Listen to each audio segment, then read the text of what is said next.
Imagine this. You're miles from the nearest hospital. No phone signal. No pharmacy within reach. No medicine cabinet to run to. You've cut yourself badly, or maybe you're fighting a fever, or dealing with an infection that's getting worse by the hour. What would you do? Here's what most people don't realize. The solution to your medical emergency might be growing right at your feet. Plants that our ancestors used to survive when there were no hospitals, no antibiotics, no emergency rooms. Plants that soldiers carried into battle, that pioneers packed in their wagons, that indigenous healers passed down through generations.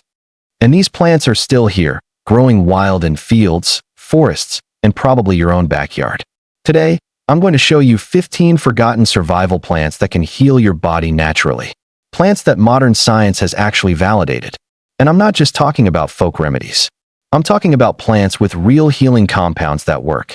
Stick around because one plant on this list can stop bleeding in minutes. Another acts like a natural antibiotic that even works against resistant bacteria. And the last plant on this list was literally the inspiration for aspirin, except it works better than the synthetic version. Let's get into it. But before we do, if you're serious about natural healing and you want to learn skills that could literally save your life or the life of someone you love, hit that subscribe button right now.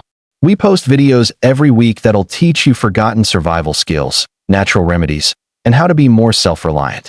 This is knowledge that could matter when it matters most. All right, let's dive in. These aren't just random weeds I'm about to show you. These are plants our ancestors relied on when medicine was scarce, when survival depended on knowing what grew around you. Each one of these has a proven track record spanning centuries, sometimes millennia. And what's amazing is that modern science keeps confirming what traditional healers already knew. So let's start with number 1. And trust me, you've probably walked past this one 1,000 times without knowing what it could do. Number 1. Plantain, the Trailside First Aid Kit. This is the plant that literally everyone has stepped on and never noticed. Plantain weed, not the banana-like fruit, but the low-growing plant with broad oval leaves and thin flower spikes that grows in lawns, along trails, in parking lot cracks, basically everywhere. Native Americans had a telling name for it. They called it white man's footprint because it seemed to spring up everywhere European settlers walked. But they quickly learned that this humble plant growing at their feet was one of the most effective first aid remedies on earth. Plantago major has been used for thousands of years to treat insect bites, minor cuts, burns, and inflammation. When you're on the trail and a bee stings you, or you slice your hand on a sharp rock, or you brush against poison ivy, plantain is the plant you reach for. Traditional healers would take a fresh leaf, chew it briefly to break down the cell walls and release the healing compounds, then apply it directly to the wound. Within minutes, the pain would start to decrease, the swelling would go down, and the healing would begin. Modern science has completely validated this traditional use. Studies show that plantain contains genuine antibacterial compounds and anti-inflammatory chemicals that reduce swelling and fight infection. A clinical trial in Iran found that plantain ointment improved healing of second-degree burns better than standard treatment. The leaves contain compounds called aucubin and allantoin that actively promote wound healing and tissue repair. This isn't placebo effect or wishful thinking. This is real, measurable healing happening at the cellular level. Here's how you use it in a survival situation. Find a plantain plant, which won't be hard because it grows almost everywhere. Take a fresh leaf, wash it if you can, crush it or chew it to release the juices, and apply it directly to cuts, stings, bites, or burns. You can also make a strong tea from dried leaves to wash larger wounds or soak inflamed skin. The effect is often immediate. Pain decreases, swelling reduces, and the wound begins to heal cleaner and faster. Think of plantain as the emergency room that literally follows you wherever you go. It's growing at the trailhead when you start your hike, along the path when you're miles in, and in your backyard when you get home. It's been waiting there all along, a first aid kit disguised as a common weed, just ready for the moment you need it. Number 2. Yarrow, the soldier's wound herb. Yarrow has one of the most battle-tested reputations in all of herbal medicine. This plant has been found in Neanderthal burial sites, showing that humans have been using it medicinally for at least 60,000 years. Greek legend says that Achilles used yarrow to treat his soldiers' wounds during the Trojan War, which is why its scientific name is Achillea millefolium. For centuries, soldiers carried dried yarrow into battle specifically to stop bleeding and prevent infections when they had nothing else. Yarrow is what herbalists call a hemostatic and vulnerary herb. That means it stops bleeding and heals wounds, both at the same time. When you're cut in the wilderness, bleeding control is priority one, and yarrow delivers. The plant contains compounds that genuinely shorten bleeding time and promote clotting. Studies confirm it has styptic effects, meaning it literally helps blood coagulate faster, plus antimicrobial and anti-inflammatory properties that prevent infection and reduce swelling. The plant grows wild across North America and Europe, producing clusters of tiny white or pink flowers on tall stems with feathery, fern-like leaves. The whole aerial part of the plant, flowers, leaves, and stems, is medicinal. Traditional use was straightforward and effective. If you were wounded, you'd crush fresh yarrow leaves and pack them directly into the wound. The bleeding would slow dramatically, often stopping within minutes, and the antimicrobial compounds would start fighting infection immediately. You can also make yarrow tea for internal use to reduce fever and inflammation, which is why it was also used during flu outbreaks.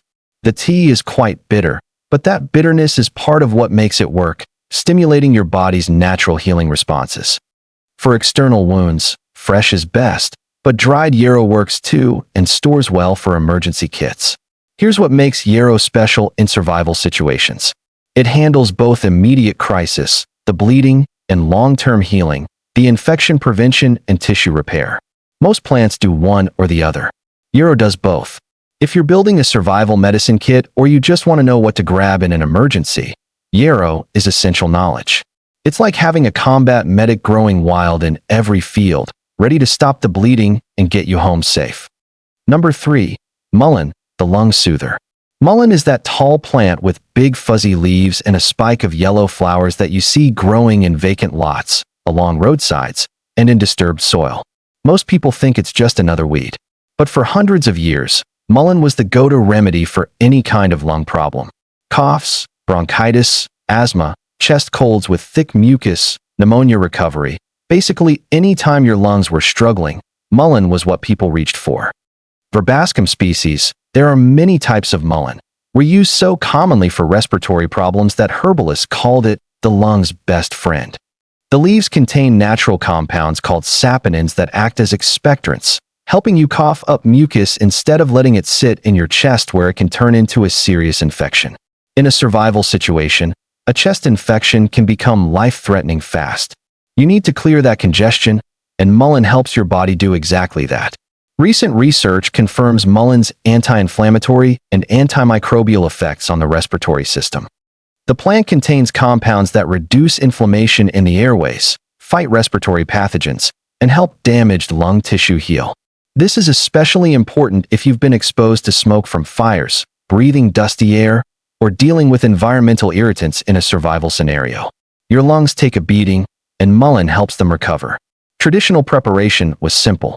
People would harvest the large fuzzy leaves, dry them, and make tea. Important tip: strain the tea carefully through cheesecloth or a fine strainer to remove the tiny hairs that can irritate your throat.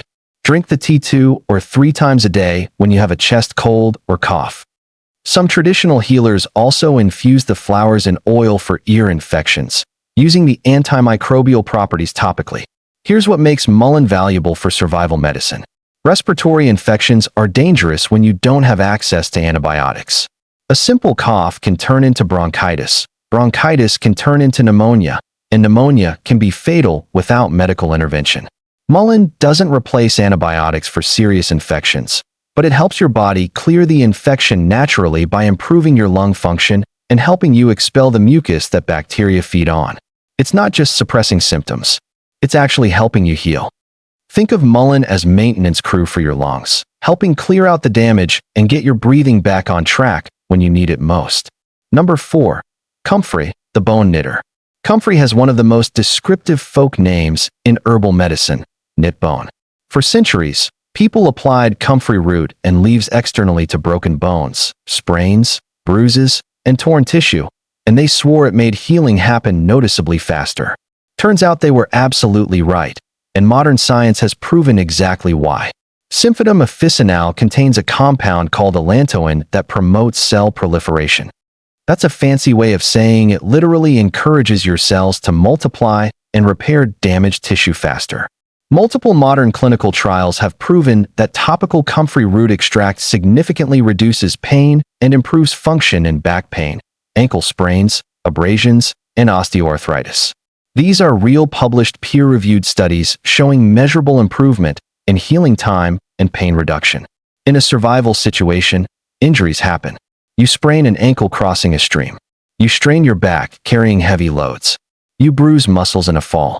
These soft tissue injuries can be debilitating when you need to keep moving, keep working, keep surviving. Comfrey helps you heal faster and get back to function quicker. That can make the difference between making it out or being stranded. Here's the critical safety information you need to know. Comfrey is for external use only. The plant contains compounds called pyrrolizidine alkaloids that can damage your liver if taken internally. Don't eat it, don't drink tea made from it. But used as a salve, cream, or poultice on the skin over injuries, it's remarkably safe and effective. You can make a simple comfrey salve by infusing dried comfrey root in oil and adding beeswax to thicken it. Traditional use was to apply comfrey preparations to sprains, strains, bruises, and even broken bones, though obviously a broken bone needs to be set properly first. The comfrey was used on top of splints to help speed healing. For soft tissue injuries that don't require medical intervention, comfrey remains one of the fastest natural healers available. Think of it as the plant that literally tells your damaged tissue to knit itself back together faster. Getting you back on your feet when staying down isn't an option. Number 5. Calendula, the skin healing flower. Let's talk about calendula, also called pot marigold. This bright orange flower has one of the most battle-tested reputations in herbal medicine, and I mean that literally. Medieval soldiers carried dried calendula flowers into war specifically for treating cuts and wounds on the battlefield. They called it the war flower because when you had nothing else, no surgeon, no antibiotics, no sterile equipment, calendula could keep a wound from getting infected and help it heal clean. Calendula officinalis grows easily in almost any climate, producing cheerful orange and yellow flowers from spring through frost. But those pretty flowers are medical powerhouses. Modern clinical trials have proven what medieval warriors knew instinctively. Calendula extracts speed wound healing, including burns and surgical wounds. Studies show it promotes tissue repair, reduces inflammation, and fights infection. This isn't folklore. This is documented medical effect. The flowers are packed with compounds called triterpenoids and flavonoids that have genuine anti-inflammatory and antimicrobial properties. When you apply calendula to a wound, these compounds go to work immediately, fighting bacteria, reducing swelling, and accelerating the formation of new tissue. In survival situations where infection is a serious risk, calendula can be the difference between a wound healing cleanly and a wound becoming a dangerous infection. You can make calendula salve by infusing dried flowers in oil, olive oil, or coconut oil works well, and then adding beeswax to create a thick, spreadable consistency. This salve can be applied to minor cuts, scrapes, burns, rashes, and inflamed skin. Many people keep calendula salve in their first aid kits because it's gentle enough for children, but powerful enough to genuinely accelerate healing. The reason calendula got forgotten is simple. Pharmaceutical companies can't patent a flower. There's no profit in telling people to grow their own medicine. But for anyone who wants safe, effective wound care without a prescription or pharmacy, calendula is still waiting. Think of it as the emergency room in your garden, a flower that's been healing wounds for thousands of years and will keep doing it long after synthetic antibiotics stop working. Number 6. Chickweed, the cooling skin remedy. Chickweed is another one of those plants that most people consider a useless weed. It grows low to the ground in lawns and gardens, forming thick mats of small oval leaves and tiny white star-shaped flowers. Most gardeners pull it out and throw it away, never knowing they're discarding a powerful skin-healing remedy that people have used for centuries. Stellaria media has been used traditionally for itchy skin, rashes, eczema, minor burns, and inflamed skin conditions. What makes chickweed special is its cooling, soothing effect. When your skin is hot, inflamed, and irritated, chickweed brings relief fast. Traditional healers would crush fresh chickweed and apply it directly to irritated skin, or make infused oils and salves for longer-lasting application. The plant contains soothing saponins and anti-inflammatory compounds that genuinely reduce skin irritation. While robust clinical trials are limited, traditional use is extensive and consistent across multiple healing traditions. In survival situations where you might encounter poison ivy, insect bites, or skin irritation from environmental exposure, chickweed offers immediate soothing relief. You can use fresh chickweed as a poultice by crushing it and applying it directly to irritated skin. You can also make chickweed-infused oil by packing fresh or dried chickweed into a jar, covering it with oil, and letting it sit for several weeks. Strain out the plant material, and you've got chickweed oil that you can apply directly or turn into a salve by adding beeswax. Some people even eat fresh chickweed in salads because it's nutritious and edible, though we're focusing on external medicinal use here. Here's what makes chickweed valuable for survival. Skin problems might not seem life-threatening, but severe itching, rashes, and skin inflammation can be debilitating and can lead to infection if you scratch and break the skin. Chickweed gives you a way to calm that irritation quickly using something that grows prolifically in most environments. It's like having a cooling first aid gel growing as a weed in every garden, completely free and endlessly renewable. Number 7. Self-heal, the appropriately named miracle. The plant is literally called self-heal or heal-all, which tells you everything you need to know about how our ancestors viewed it. Prunella vulgaris was used for virtually any kind of wound, sore throat, mouth ulcer, or inflamed tissue. People trusted it enough to give it the most confident name in herbal medicine. You don't call a plant heal-all unless it's earned that reputation over centuries of successful use. Modern research is validating that confidence. Studies show that self-heal has genuine wound-healing properties, anti-inflammatory effects, and even disrupts bacterial biofilms.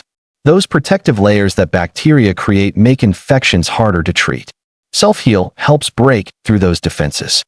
Traditional uses included gargling for sore throats, applying crushed leaves to wounds, and drinking tea for internal inflammation.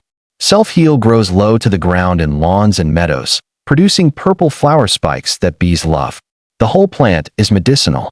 You can harvest it, dry it, and make tea to use as a mouth rinse for canker sores or sore throats, or apply crushed fresh leaves directly to minor cuts and scrapes. The antibacterial activity helps prevent infection, while the wound-healing compounds speed repair. What's fascinating about self-heal is how well it works on mucous membranes.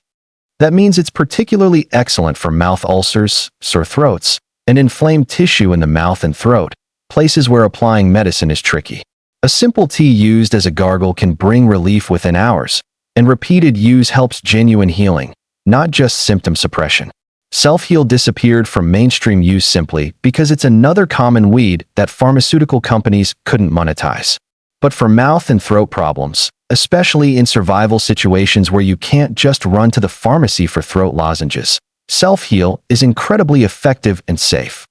Think of it as the plant that took healing so seriously it literally made it part of its identity, and then backed up that name with thousands of years of proven results. Now, if you're finding this valuable and you're starting to realize just how much healing knowledge has been hiding in plain sight, literally growing wild around you, do me a favor. Hit that like button right now. It helps this video reach other people who are ready to reconnect with natural medicine that actually works. And if you haven't subscribed yet, click that subscribe button and turn on notifications because we're just getting warmed up. We've got 8 more incredible survival plants to cover, and the last few are absolutely game-changing. Let's keep going. Number 8. Dandelion, the detox plant. Everyone knows dandelions. Those yellow flowers that turn into white puffballs that kids blow on. The plant that suburban homeowners spend hundreds of dollars trying to kill with chemicals, never realizing they're poisoning one of the most valuable medicinal plants on Earth. Dandelion has been used in herbal medicine for centuries, and modern research is confirming what traditional healers always knew. This humble weed is a powerhouse for liver support, digestion, and overall detoxification. Taraxacum officinale, both the leaves and roots are medicinal, has been used traditionally for liver support, digestive problems, inflammation, and chronic skin conditions. The idea was that many health problems stem from poor elimination and liver function, and dandelion helps your body process and remove waste more efficiently. When your elimination improves, inflammation goes down, skin clears up, digestion improves, and you feel better overall. Modern science supports this traditional use. Studies show that dandelion contains powerful antioxidants and compounds that support liver function. The bitter compounds in dandelion stimulate bile production, which is essential for digesting fats and eliminating toxins. The leaves are also mildly diuretic, helping your kidneys flush waste, which is why dandelion was traditionally used for water retention and urinary problems. In survival situations, especially if you're eating unusual foods, dealing with contaminated water, or your body is under stress from the environment, supporting your liver and digestive function becomes critical. Dandelion tea made from the roasted roots tastes surprisingly like coffee and provides genuine liver support. The young leaves can be eaten in salads, they're quite nutritious, or made into tea for kidney support. Here's what makes dandelion remarkable. It grows everywhere, it's completely free, it's easy to identify, and both the roots and leaves are useful. You can harvest dandelion roots in fall when they're most potent, dry them, and roast them to make a coffee-like tea that supports liver function. The leaves can be harvested anytime and used fresh or dried. Think of dandelion as the plant that helps your body clean house from the inside out, supporting the organs that handle detoxification so you can stay healthy even when conditions aren't ideal. Number 9. Red clover, the blood purifier. Red clover is so common that most people think of it as just another lawn weed. Those pink-purple puffball flowers growing in every meadow and field. But Trifolium pratense has been used medically for centuries, particularly for chronic skin conditions, inflammation, and what old herbalists called blood purification. That term isn't used much anymore, but what they meant was supporting the body's ability to process and eliminate waste products that can contribute to chronic illness. Traditional use included red clover tea for chronic skin conditions like eczema and psoriasis, inflammatory conditions, and women's health issues. Recent studies have validated several of these uses. Red clover contains compounds called isoflavones that have mild estrogenic effects. Research shows some benefit for menopausal hot flashes. Traditional use also included topical application for skin healing and internal use for chronic inflammation. The flowers are the most medicinal part. You harvest the flower heads from clean areas not treated with pesticides, dry them, and make tea. The taste is mild and slightly sweet, making it one of the more pleasant medicinal teas. Some people also make infused oils for topical use on skin problems like eczema and minor wounds. Here's the traditional approach with red clover. It wasn't used for acute problems. It was used long-term for chronic conditions. Weeks or months of regular tea for persistent skin problems or inflammatory conditions. It's a gentle, nourishing medicine that supports healing over time rather than providing immediate dramatic effects. In survival situations where you might be dealing with poor nutrition, chronic stress, and skin problems from environmental exposure, red clover offers gentle support that helps your body heal gradually. Red clover got forgotten simply because it's everywhere and common. We've been conditioned to think that real medicine should be rare and expensive, not carpeting every field and meadow. But for gentle support of skin health and mild inflammatory conditions, red clover offers a safe, time-tested approach that's been helping people for centuries. It's the field medicine that literally covers the ground, abundant and free, just waiting for someone to remember what it does. Number 10. Elderberry, the immune defender. Elderberry is one of those plants that's actually making a comeback because the science is so strong that even mainstream medicine can't ignore it anymore. Sambucus nigra, the dark purple-black berries from elder trees, has been used for centuries during flu outbreaks and respiratory infections. And modern research has validated this use in a powerful way. Elderberry genuinely works against viral respiratory infections. Multiple studies show that elderberry extract reduces the duration and severity of influenza. One study found that people who took elderberry syrup recovered from flu 4 days faster than those who didn't. Another study showed that elderberry extract has antiviral activity against multiple strains of influenza virus. The berries contain powerful antioxidants and compounds that seem to prevent viruses from entering cells and replicating. In survival situations, especially if you're in a group or community dealing with an outbreak of flu or respiratory illness, elderberry can be the difference between a minor setback and a potentially fatal illness. Without access to modern antiviral medications, having a natural remedy that genuinely shortens illness and reduces severity is invaluable. You can make elderberry syrup by simmering dried elderberries in water until reduced by half, straining, and adding honey. This syrup can be taken by the spoonful at the first sign of flu symptoms and continued throughout the illness. Many people also make elderberry tea, though the syrup is more concentrated and traditional. Important safety note: raw elderberries can cause stomach upset, so always cook them first. What makes elderberry special is that it's one of the few herbal remedies where modern science strongly supports traditional use for a specific condition. It's not vague or theoretical. Elderberry measurably reduces flu duration and severity. For anyone building a survival medicine kit or just wanting natural immune support during flu season, elderberry is essential. Think of it as the immune defender that's been protecting people through pandemics and plagues for centuries, and it still works exactly the same way today. Number 11. Usnea, the wilderness antibiotic. Now we're getting into the really powerful ones. Usnea isn't technically a plant.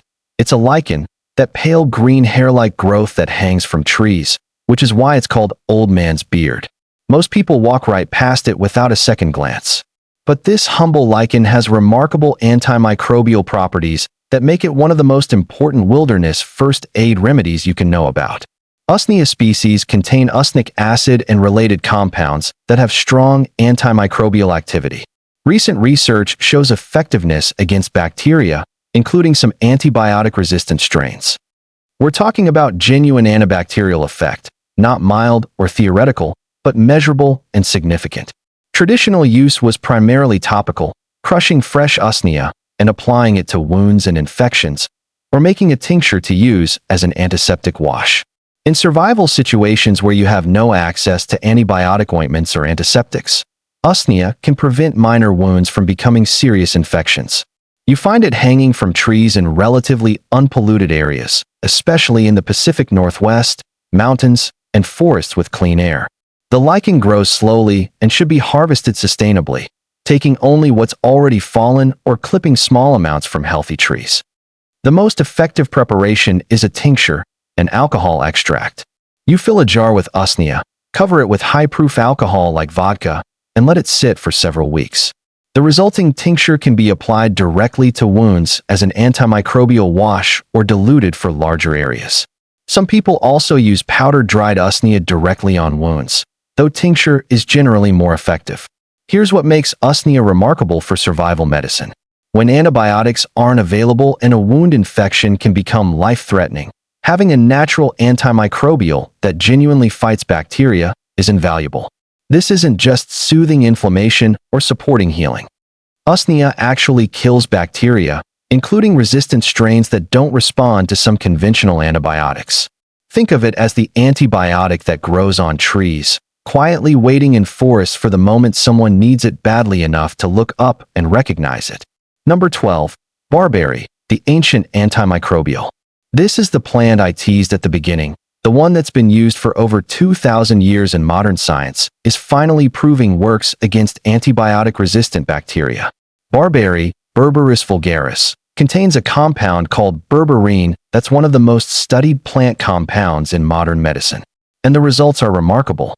Berberine has documented antimicrobial effects against bacteria, fungi, and parasites. It has anti-inflammatory effects, supports digestive health, and has been shown to help with infectious diarrhea. Recent research even shows metabolic benefits, including improved blood sugar control and cholesterol levels. Traditional use goes back millennia, with barberry appearing in ancient Persian, Ayurvedic, and Chinese medicine for digestive infections, liver problems, and inflammatory conditions. The bright yellow inner bark of barberry roots and stems contains the highest concentration of berberine. It can be prepared as a tea, tincture, or concentrated extract. The taste is intensely bitter, which is part of what makes it effective for digestive problems. That bitterness stimulates bile production and digestive secretions, helping your body fight infections in the gut. In survival situations, especially where water quality is questionable or you're eating unfamiliar foods. Digestive infections become a serious threat. Severe diarrhea can lead to dangerous dehydration quickly. Barberry's antimicrobial effects specifically target digestive pathogens, helping stop infectious diarrhea and allowing your gut to heal. This is genuine life-saving potential in austere conditions. Here's what makes barberry truly special. It's one of those rare plants where traditional use and modern science align perfectly. Ancient healers used it for digestive infections, liver problems, and inflammatory conditions. Modern research confirms antimicrobial effects, anti-inflammatory activity, liver protection, and metabolic benefits. The evidence is there, documented and validated. Think of it as ancient medicine that's becoming cutting-edge again because we're finally running out of synthetic alternatives that work. Number 13. Yellow dock, the liver cleanser. Yellow dock is one of those alterative herbs that old-time herbalists called blood purifiers. What they really meant was herbs that help your body process and eliminate waste more efficiently. Rumex crispus, the root specifically, has been used for centuries for sluggish digestion, constipation, and skin problems that seemed connected to poor elimination. The idea was simple. When your body isn't eliminating waste properly, it shows up as skin problems, digestive issues, and general unwellness. The root is rich in bitter compounds and anthraquinones that stimulate bile production and digestive function. Modern herbal sources connect yellow dock with supporting liver function, improving digestion, and helping with chronic skin issues that respond to better internal cleansing. The evidence is mostly traditional and preclinical, but it's remarkably consistent across different healing traditions. Yellow dock grows as a tall weed with a deep taproot and reddish seed heads. The root is harvested in fall, dried, and used in small amounts in tea or tincture. The taste is quite bitter and astringent, which is part of what makes it effective. That bitterness triggers digestive responses, stimulating the liver to produce bile and the intestines to move waste along. Traditional use involved small regular doses of yellow dock root to improve digestion, relieve constipation, and support the liver's detoxification work. Over time, many people found that stubborn skin problems like acne, eczema, or chronic rashes would clear up as their digestion improved. The skin often reflects internal health, and yellow dock works on that internal terrain. In survival situations where you might be eating unusual foods, dealing with parasites, or your digestive system is under stress, yellow dock helps keep things moving and supports your body's natural detoxification. It doesn't force elimination like harsh laxatives. It supports natural digestive function. Think of it as the plant that doesn't do the work for you, but reminds your body how to do the work itself, gently restoring normal function when things have gotten sluggish. Number 14. Sassafras, the historical fever remedy. Sassafras has a complicated history that's worth understanding because it teaches us something important about traditional medicine and modern safety. Native Americans used sassafras root and bark for fevers, rheumatism, and digestive problems. Early colonists were so impressed that sassafras became one of the first major exports from North America back to Europe, where it was valued as medicine and flavoring. It was later used commercially to flavor root beer. Traditional uses included fever reduction, treating rheumatic pain and inflammation, and digestive complaints. The roots have a distinctive spicy aroma and were considered valuable medicine for hundreds of years. The plant contains aromatic oils that have warming, stimulating effects. People would make tea from the root bark and drink it for various ailments, and many people swore by its effectiveness. However, and this is important, sassafras contains safrole, a compound that's been shown to have potential liver toxicity and carcinogenic effects in large amounts. Because of this, internal use is now restricted in many places and not generally recommended by modern herbalists. The traditional uses were real and the plant was genuinely valued, but we now know enough about the chemistry to be cautious.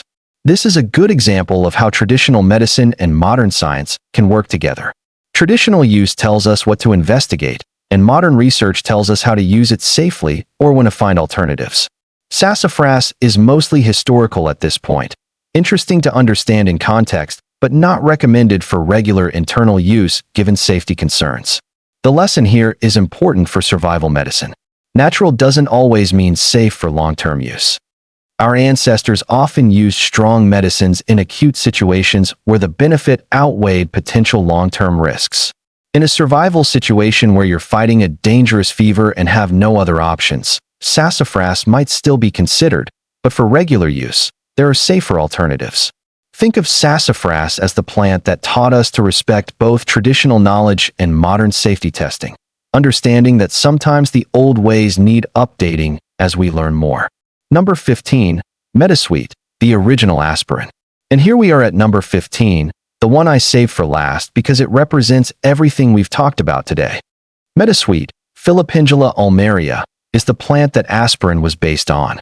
Before synthetic aspirin existed, people used metasweet for pain, fever, inflammation, and interestingly, stomach problems. Here's what makes this story fascinating. Modern aspirin often causes stomach irritation and ulcers, but the original plant that aspirin was derived from actually soothes stomach inflammation. Here's the history. Metasweet contains salicylates, the same compounds that aspirin is based on. When chemists first synthesized aspirin in the late 1800s, they derived it from salicylic acid found in plants like metasweet and willow bark. But here's the twist. When they isolated and synthesized just the salicylic acid, they created a compound that's more irritating to the stomach than the whole plant ever was. The whole plant offers pain relief without causing the stomach damage that isolated aspirin often causes. The flowers and leaves are harvested and dried for tea. The taste is pleasant, slightly sweet with an almond-like aroma. Studies confirm anti-inflammatory effects from the salicylates and other balancing compounds. Traditional use included tea for headaches, arthritis pain, fever, and digestive discomfort. Metasweet grows in wet meadows and along streams, producing creamy white clusters of fragrant flowers in summer. Here's how traditional healers used it. A cup of metasweet tea for headaches, muscle aches, fever, or inflammation. Unlike aspirin, which you definitely shouldn't take on an upset stomach, metasweet was actually used to calm digestive inflammation while simultaneously relieving pain and fever. The whole plant contains a balance of compounds that work together more gently than the isolated synthetic version. In survival situations where you're dealing with pain, fever, or inflammation and have no access to modern pain relievers, metasweet offers genuine relief. It grows in many temperate regions. It's easy to identify by its distinctive sweet scent, and it can be prepared simply as tea. The effect won't be as strong or fast as taking aspirin, but it works without the side effects, and sometimes gentler is better, especially for long-term use. Here's what makes metasweet the perfect ending to our list. This plant shows us how modern medicine took nature's balanced formulation, isolated one active compound, synthesized it, and somehow ended up with something less balanced and more problematic than the original. The whole plant offers pain relief, fever reduction, and anti-inflammatory effects without the stomach damage that isolated aspirin causes. That's the genius of plant medicine. Nature's formulations are often better than our attempts to improve them. Metasweet got forgotten because aspirin became cheap, standardized, and available everywhere.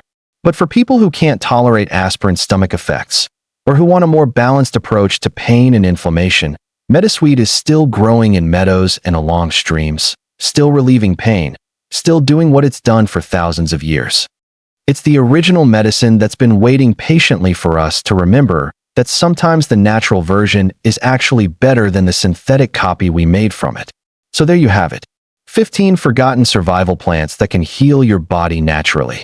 Plants that our ancestors depended on, that soldiers carried into battle, that healers passed down through generations. And the amazing thing is, these plants didn't disappear. They're still here, still growing in fields, forests, roadsides, and backyards. We're the ones who forgot about them, not the other way around. What's incredible is how many of these plants grow as weeds. Plants we spray with chemicals, pull out of gardens, and never look at twice. Plantain, dandelion, chickweed, self-heal, red clover, these are everywhere, literally under our feet. And each one has healing properties that modern science is validating. The medicine we need has been here all along. We just stopped looking for it. If you found this valuable, if you learned something that could genuinely help you in a survival situation or just in everyday life, do me a huge favor. Smash that like button right now. It really helps this channel grow and helps other people discover these incredible plants. Drop a comment below and tell me which plant you're most excited to learn more about. Are you team wound healers like yarrow and calendula? Team respiratory remedies like mullein and elderberry? Or team pain relief with metasweet? I read every comment and I love hearing from you. And if you haven't subscribed yet, what are you waiting for? Hit that subscribe button and turn on notifications so you never miss a video. We're building a community of people who value real skills, natural healing, and self-reliance. Knowledge that our grandparents had and that we're working to remember and preserve. I'd love to have you as part of it. Thanks for watching, and I'll see you in the next one. Stay healthy, stay prepared, and remember, the best medicine might already be growing right outside your door.